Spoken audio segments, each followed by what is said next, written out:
প্রাক্তন শিক্ষক নজরুল ইসলাম, আল্লাহ তাকে কবরে যেন জান্নাতুল ফেরদাউস নসিব করেন, বলেন আমিন। আপনারা প্রত্যেকে এসেছেন ইবাদত মনে করি। হ্যাঁ, নামাজে দাঁড়ালে তো এদিক ওদিকে তাকানো যায় নাকি, হালকা কথা বলা যায়। এটা যদি নামাজের মতো ইবাদত মনে করেন, কথা বলবেন। এখন যারা জরুরি আছে 1 মিনিট সময় দিলাম, খুব তাড়াতাড়ি বলি। কয়েকজন বলছে বলে খুব জরুরি হলে বলে। ঠিক আছে, কথা ঠিক আছে। ঠিক, ঘন্টাখানেক আমার সময় দিয়ে আমরা কোরআন কারীম থেকে আজকের আলোচনার বিষয় অভিভাবক। সামনে যেহেতু সময় আসতেছে, অভিভাবক কিভাবে বানানো লাগবে, কাকে বানানো লাগবে, কেন বানানো লাগবে, কোরআন কারীম আমাদেরকে জানিয়েছে। আর কোরআনে যা আছে এর ভেতরে সন্দেহ দূরের কথা, সন্দেহের লেশ হবে, মিথ্যা তো হতেই পারে। এই জন্য আমরা কোরআন থেকে শুনতে চাই এবং কোরআনের কথা মানতে চাই ইনশাআল্লাহ। এটা রাজনৈতিক কোন বিষয় মনে করে কেউ যদি বলেন এটা তো রাজনীতি, না, আপনার ইমান চলে যাবে। আমি আমার বাবার কথা বলছি না, আমার দাদার কথাও না, কোরআনে আছে। এই জন্য শোনাচ্ছি আপনি যেন বাড়িতে তাফসীর দরকার মিলিয়ে নেন। এই জন্য আমি কথা বলতে গিয়ে বেশিরভাগ দলিল দিয়ে বলি, আয়াত, পারা, পৃষ্ঠা, লাইন, রুকু, সূরার নাম, তাফসীরের নাম সব বলেছে। বাড়িতে এসে আপনি মিলিয়ে নিন। আর ছোট মানুষ অনেকে মনে করে এতটুকু মানুষ আর কি বলবে, এখন মনে হয় মুসলমান নাকি, মুসলমান দিয়ে সে ভাই পাস করে দিয়েছে। এখানে খুব খেয়াল করে শুনবেন। আজকে 1 ঘন্টা আমরা যেন মনে হয় যে নামাজে আছি, এরকম থাকতে পারবেন না। জবান খুলে বলেন আলহামদুলিল্লাহ।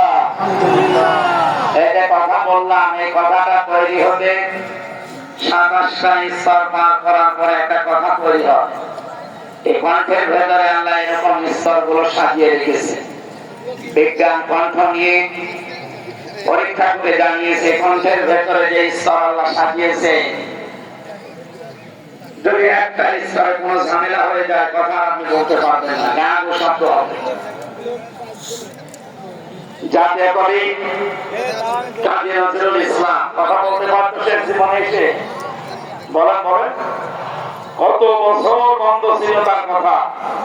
আল্লাহ তার এই 27টা স্তরের মনে হয় একটা স্তর একটু সমস্যা হয়ে গেছে, এই জন্য আর কথা বলতে পারে। এই স্তরগুলো কন্ট্রোল করছে কে, বলেন নাকি যারা আমাদের কথায় 15.5 বছর স্তব্ধ করে রেখেছিল তারা?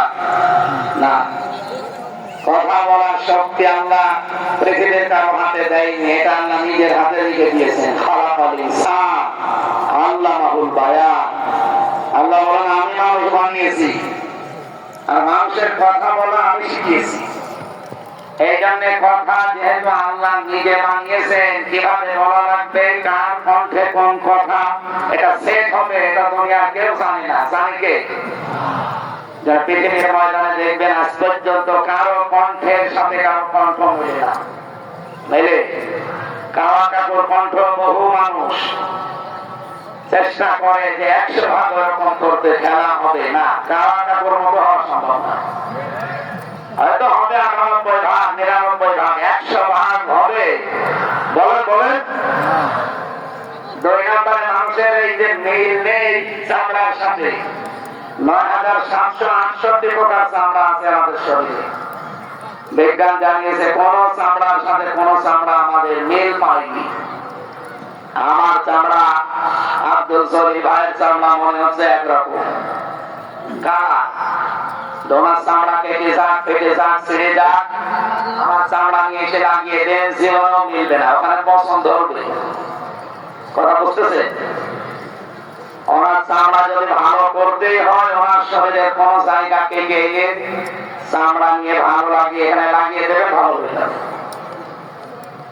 এটাই আমি এখান থেকে শিক্ষা পেয়েছি যে আমার চামড়ার সাথে ওনার চামড়া মেলে না, দিলেও পছন্দ হয়। আর কিয়ামতের দিন উনি আমার পাপের বোঝা বহন করে নিয়ে যাবে, এই কথা উনি আমার বোঝা।